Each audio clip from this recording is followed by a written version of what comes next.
अस्सलामुअलैकुम। कैसे हैं प्यारे बच्चों? उम्मीद करती हूँ सब बिल्कुल खैरियत से होंगे। बच्चों, आज हम अपनी उर्दू अदब की क्लास में काते दोयम के सिलेबस के मुताबिक जो हमारी पहली नज़म है,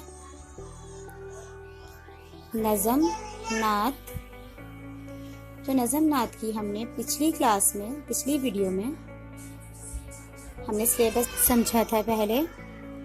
उसके बाद हमने नज़म नात की बुलंद ख्वानी और वजाहत की थी और उसी क्लास में हमने खुशखती भी सीखी थी।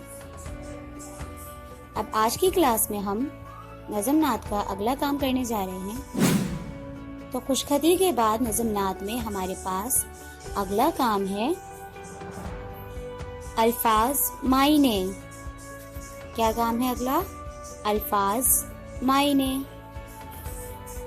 तो चलें अल्फाज मायनों की तरफ चलते हैं। तो ये हैं हमारे पास अल्फाज और उसके मायने। तो पहला लफ्ज हमारे पास है हक। हक के मायने हैं सच। हक के क्या मायने हैं, क्या मतलब है? हक का मतलब है सच। दूसरा लफ्ज हमारे पास है बुलंद। बुलंद के मायने हैं ऊंचा। तीसरा लफ्ज हमारे पास है फलक। तो फलक के क्या मायने हैं? फलक किसे कहते हैं? फलक के मायने हैं आसमान। चौथा लफ्ज हमारे पास है रहबर। तो रहबर किसे कहते हैं? रहबर के मायने हैं सीधा रास्ता दिखाने वाला। इसके बाद नंबर 5 हमारे पास है हादी। क्या लफ्ज है नंबर 5? हादी। तो हादी के मायने हैं, हादी का मतलब है हिदायत देने वाला। हादी का क्या मतलब है?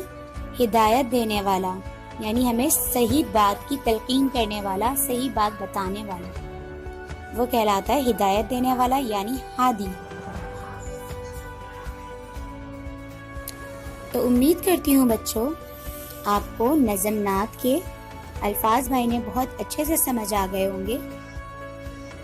तो आज की क्लास में, आज की वीडियो में बस इतना ही। मिलते हैं इंशाअल्लाह अब हम अपनी अगली क्लास में। तब तक के लिए अपना और अपने बड़ों का बहुत ख्याल रखिएगा। अल्लाह हाफिज।